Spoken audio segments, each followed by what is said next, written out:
पुण्यश्लोक अहिल्यादेवी होळकर यांच्या 301व्या जयंतीनिमित्त ठाण्यातील धनगर प्रतिष्ठान या संस्थेच्या वतीने आयोजित अहिल्यादेवी होळकर स्मारक उद्घाटन आणि धनगर रत्न पुरस्कार सोहळ्यामध्ये उपमुख्यमंत्री एकनाथ शिंदे यांनी अहिल्यादेवींच्या कार्याचा गौरव करत त्यांच्या आशीर्वादावरती राज्यकारभार चालवत असल्याचे सांगितले.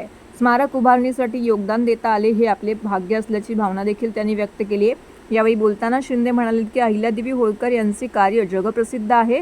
त्यांनी देशभरातील अनेक मंदिरं, घाट, धर्मशाळा आणि अन्नछत्रे उभारून समाजसेवेचा आदर्श निर्माण केला. त्यांच्या स्मारकासाठी छोटासा का होईना हातभार लावता आला याचा मला अभिमान आहे.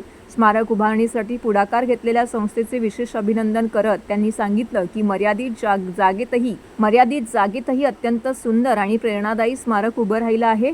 अहिल्यादेवींच्या कार्याला खरी श्रद्धांजली म्हणजेच त्यांच्या विचारांचा वारसा पुढे नेणं होय, असंही ते म्हणाले. उपमुख्यमंत्री शिंदे यांनी आपल्या मुख्यमंत्रीपदाच्या कार्यकाळातील निर्णयांची आठवण करून देताना सांगितलं की चौंडी येथे झालेल्या जयंती सोहळ्यात अहमदनगर जिल्ह्याचे नामकरण अहिल्यादेवी नगर करण्याचा ऐतिहासिक निर्णय घेण्यात आला. तसेच शेतकऱ्यांसाठी करण्यात आलेल्या कर्जमाफी योजनेलाही पुण्यश्लोक अहिल्यादेवी होळकर यांचं नाव देण्यात आलं असल्याचं त्यांनी नमूद केलेलं आहे. या प्रतिष्ठानचे अध्यक्ष दीपक कुरकुंडे यांनी प्रास्ताविक भाषणामध्ये पुण्यश्लोक अहिल्यादेवी होळकर स्मारक सुशोभीकरण कामासाठी उपमुख्यमंत्री एकनाथ शिंदे यांनी भरीव निधी दिल्याबद्दल त्यांचे समाजाच्या वतीने जाहीर आभार व्यक्त केलेले आहेत. तर या कार्यक्रमाला माजी खासदार विकास महात्मे, माजी खासदार आनंद परांजपे, माजी आमदार रवींद्र पाठक, विरोधी पक्षनेते शानू पठाण, ठाणे विधानसभा प्रमुख हेमंत पवार, माजी नगरसेविका विशाखा खताळ, किरण नागते, शिवसेने प्रवक्ते राहुल लोंढे, पोलीस उपायुक्त बाळासाहेब पाटील, उपप्रादेशिक परिवहन अधिकारी डॉक्टर विजय शेळके,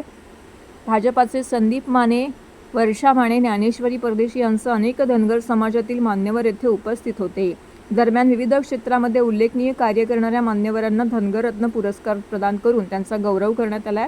क्रीडा क्षेत्रातील संदीप दायगुडे, कला क्षेत्रातील दत्तात्रय चिव्हाणे, शैक्षणिक क्षेत्रातील भगवान आसाराम गावडे, साहित्य क्षेत्रातील डॉक्टर महादेव इरकर, तर सामाजिक क्षेत्रातील बीरू कोळेकर, शासकीय क्षेत्रात संध्या खताळ, राजकीय क्षेत्रातील निहारिका खोंदले, उद्योजक क्षेत्रातील मनोज कुचेकर तसेच वैद्यकीय क्षेत्रातील डॉक्टर सुवर्णा चोपडे यांना पुरस्कार देऊन त्यांचा सन्मान करण्यात आला आहे.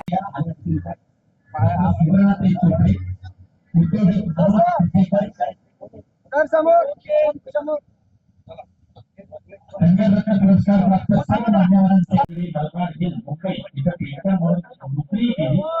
आयटीआय थिएटर फेल केला होता, त्यामुळे मुंबईतील नामांकित कंपनी अमित थिएटर त्यांना नोकरी मिळाली आणि मग आपला सर्व कारभार सांभाळून त्यांनी आपली कला जोपासली. शैक्षणिक क्षेत्रामध्ये दिवसीय जयंती महोत्सवाचा उद्घाटन समारंभ या ठिकाणी होतोय आणि त्यासाठी या ठिकाणी